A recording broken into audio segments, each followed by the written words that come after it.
hot topics going around, Teddy. And, you're a pretty big name in this industry, Teddy, but we can't get enough of you. Tell me some details here of what we're looking forward to. Gambling in the mainstream with my man, Teddy? Yeah. We got a Showtime documentary. There's a gambling documentary. I believe it's going to be a 4-part series called Action.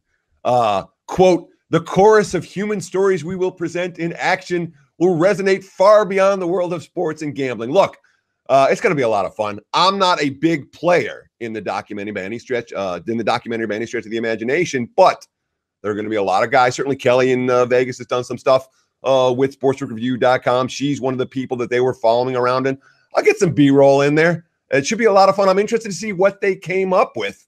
Showtime, baby, in March. Again, I don't know the air date either, but it's coming. No, Teddy, you know what else is coming too? Residual checks by the 10 to 25 cent level year after year after year for you there as it keeps taking the under. Taking the under there. Just a quick update there on a quote there that was given. The chorus of human stories we present in action will resonate far beyond the world of sports and gambling. Adds director Lou Coram. This is a subculture that reflects to an extreme the risk, reward, and uncertainty we find ourselves in everyday lives. Basically, what it's saying is, Teddy, we're going to take you through it because, as we know, every single week, every single month looks like a new state is turning on legal gambling. Las Vegas has done it for a long time. They're taking this out and saying, look, these people are here. They're doing it right now. We're going to put them on TV screen. It should be some good viewing entertainment. It's just some fun, right?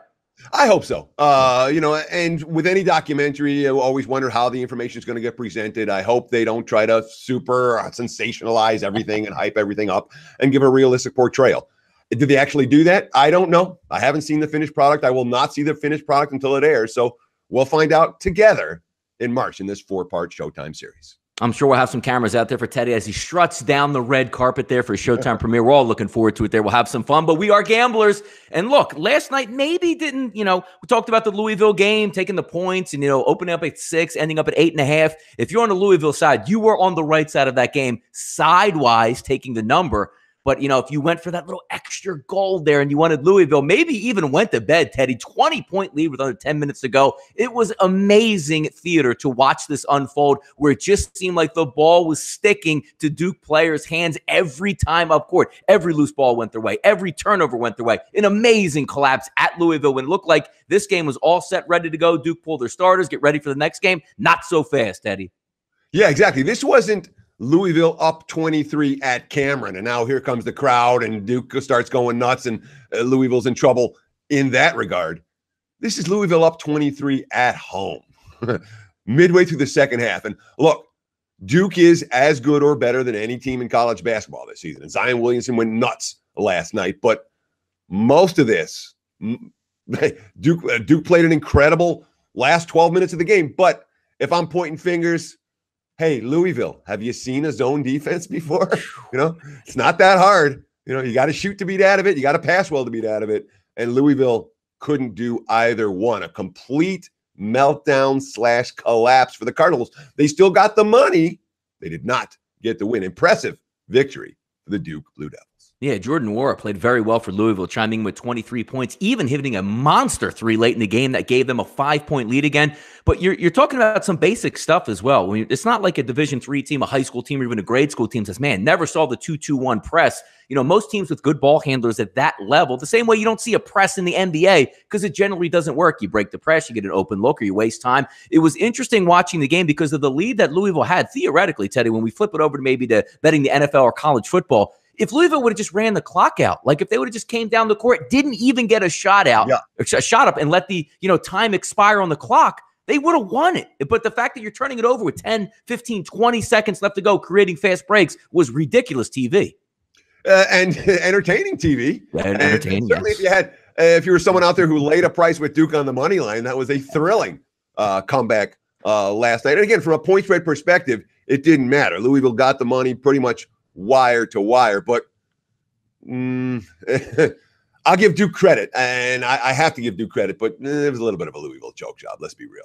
Yeah, exactly. Two teams have to play into it for that to happen. 1 or 2 non-turnovers by Louisville, a layup by Louisville, a missed 3-point shot by Duke, and that game changes hands. You needed a whole calamity of things to go the opposite direction, which it did in that game. Talking about the NBA last night, Teddy, as we talked about at the top of the show here, Boy, if you're a favorite better last night in the NBA, things just weren't going your direction. The Hawks, Magic, and Celtics not only cover their side, Teddy, but also hit some money line tickets last night. Grizzlies and Jazz don't get the money line, but certainly cover in both of those games. And also with the over-unders last night, 4 of the 5 games stayed under the total. So theoretically, most people coming home from work, we like to take a favorite. We like to take an over. Didn't work out so well in the NBA last night. No, the opposite of Monday. Of course, when all the favorites except for one came in and cashed yesterday, it was a dog day afternoon. Well, it was an evening, but certainly when we talk about Atlanta, and the Lakers did not play well going into the All-Star break. I don't know that you say fade a false favorite. Yeah, if you faded a false favorite in LA, you cashed last night. New Orleans certainly showed that they weren't necessarily a team that was primed to be favored, as Orlando, as an underdog, won that game by 30. And then, of course, Boston in a tough spot with everyone talking about, well, what's going on with those Celtics chemistry issues.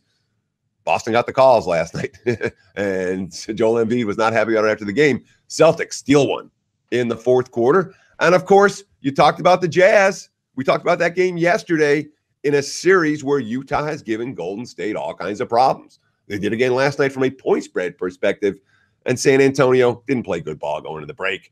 They got the win at Memphis, and they shot well from three-point range, but Grizzlies came with energy last night. That was a meaningful crowd in Memphis, which isn't always the case, and especially when the lower bowl is only half full. Yeah, a little bit later on the show today, Teddy, we'll talk about those money-burning Warriors, which continue to do so to the public. We'll see if they can hang in. We'll preview that game shortly. And also the business of the NBA, Teddy, because a lot of things that I didn't like what I saw last night from the business aspect of the trade deadline and moving forward. We'll hit that in the off-the-mic section. SBRodds.com, when the odds are changing 24/7. Check out SBRodds.com for all those latest line movements.